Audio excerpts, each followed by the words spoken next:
Oke, sekarang saya mau berbicara suatu hal. Baru-baru ini kita merasakan ya beberapa statement yang keluar dari petinggi-petinggi kita, pimpinan-pimpinan kita, entah itu dari Kemendikti Saintek yang menyatakan bahwa ada beberapa jurusan yang akan dihapus. Kemudian yang terbaru kemarin ada Menteri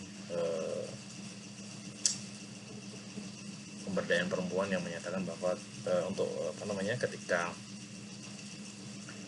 mensikapi terkait dengan kecelakaan kereta, dia minta untuk merubah posisi gerbong wanita yang ada di pojok depan dan belakang di tengah. Kemudian beberapa kasus sebelumnya terkait dengan MBG lah, terkait dengan banyak hal. Tapi teman-teman, yang menjadi keresahan saya adalah ternyata ada satu benang merah. Meskipun tidak semua ya, banyak sekali beberapa statement petinggi ini nampaknya tidak layak untuk disampaikan ke khalayak publik ya. Pertama, yang namanya komunikasi publik itu kan harus memiliki yang namanya etika dan norma kesopanan.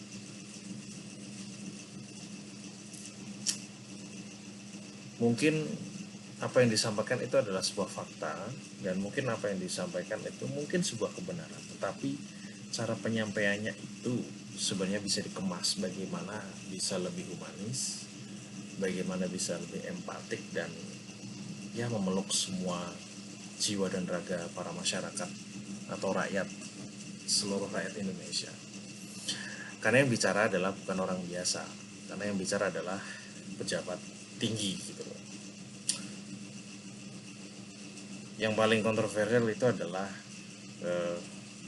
pernyataan Sekjen Kemendikti ya, terkait dengan penghapusan jurusan-jurusan yang karena tidak sesuai dengan industri.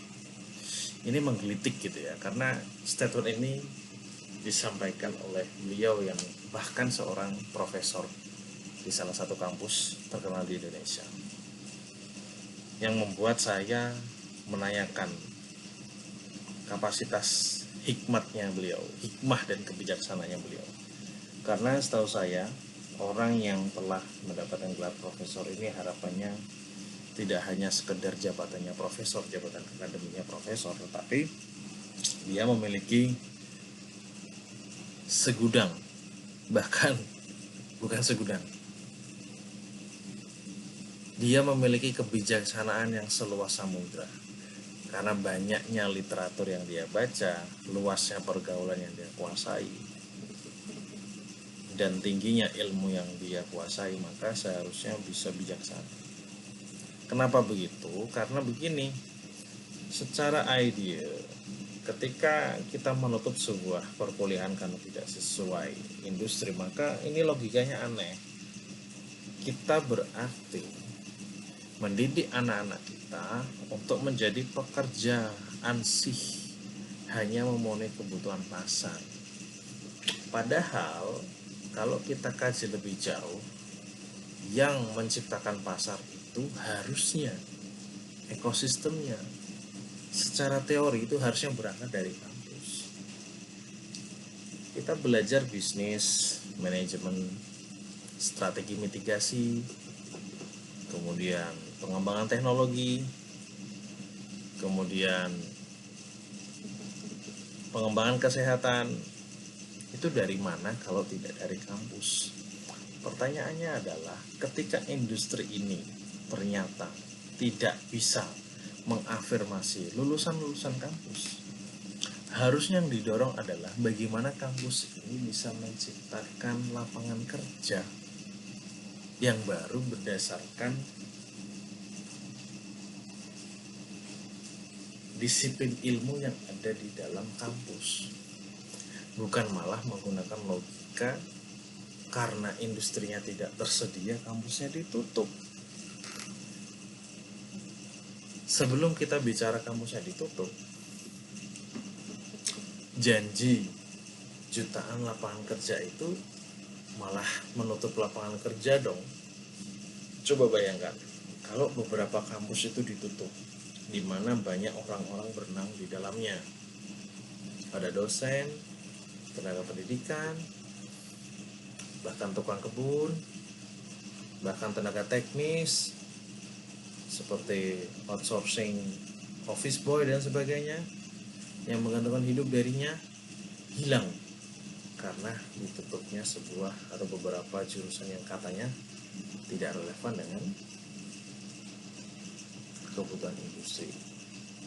Sebenarnya yang ingin kami tekankan adalah, yang ingin saya tekankan adalah kenapa beberapa Stephen petinggi ini di dalam waktu yang berdekatan itu seolah-olah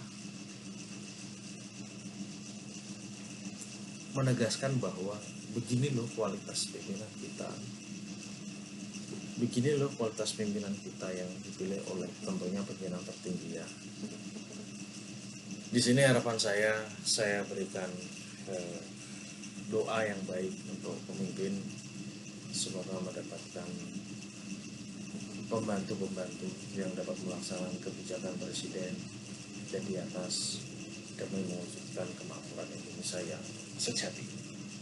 Dan harapan saya unsur-unsur di bawahnya bisa selaras dan memiliki ideologi yang sama terkait dengan Indonesia Raya. Indonesia sudah pasti, tapi ya mau bagaimana lagi.